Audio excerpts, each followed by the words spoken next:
it's all Plan B is in full effect this morning. Trump's still up 40 on most polls. Iowa is up whatever it is, 26. Whatever you think of the polls, obviously Trump's still the prohibited favorite. And now the establishment says, well, if we can't get the voters to turn on him, and we can't, it's not that seems to not be working. What's Plan B? Well, Plan B is in effect. Plan B now is to go to Newsom and other governors to try to put up this stink that somehow they're going to have the ability to get rid of him on the ballot. And then they're going to go get these former legal analysts like Ludwig and these other guys, and a couple from the Federalist Society, surprisingly, who are going to start putting out the 14th Amendment. And we've talked about this before, and you're hearing now more talk about the 14th Amendment from people who have no clue what the 14th Amendment actually says or when it was written or what it was about. Alan Dershowitz certainly does. We'll play a clip from him. But now the 14th Amendment, Section 3, is all you're going to hear. And what do we always talk about? The Democrats want to find some part of the Constitution that they can embrace. When meanwhile, we know they'd like to burn it on every other moment of every other day, except for moments like this when they can wrap themselves in one little part of it and use it to fit the narrative that they're trying to fill at the time, which right now is how do we get rid of Trump? Right. And so the quote of the day, the story of the day, the feeling of the day, the constitutional lesson of the day is the 14th Amendment, Section 3. He can't run, and we're all sure of it. Okay. Great. You're all sure of it. And then we point to the Atlantic and see, look at this guy wrote about it. Let's see who it is. Ludwig and the other guy wrote this article, and it's, of course, brilliant article. Politico this weekend, big article.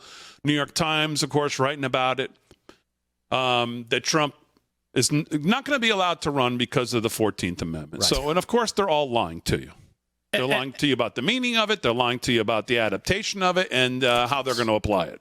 And the gentleman who they reference in this article is Doran Kalir. He's a clinical professor of law at the Cleveland Marshall College of Law. And he says, presently written as he interprets the 14th Amendment, the highest office this section could apply to is a senator.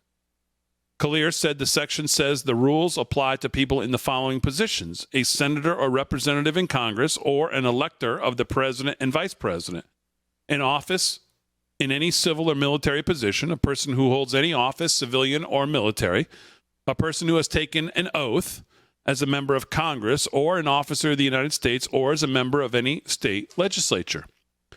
Kalir says, as it's interpreted, the president does not hold an official station within the U.S. military, despite the title of commander-in-chief, that it is not a rank within the U.S. military, but gives the president authority to preside over the military operations. The president is also not considered a civilian. So there's a very strong support to the hypothesis that Donald Trump is not included in the list of persons on whom this will apply, he said. Though president, the word president is never specified in the section, officers of the United States are. The question as to whether the former president may be considered an officer of the United States for purposes of Section 3, Article 14, there's no certified answer by the United States Supreme Court for this question.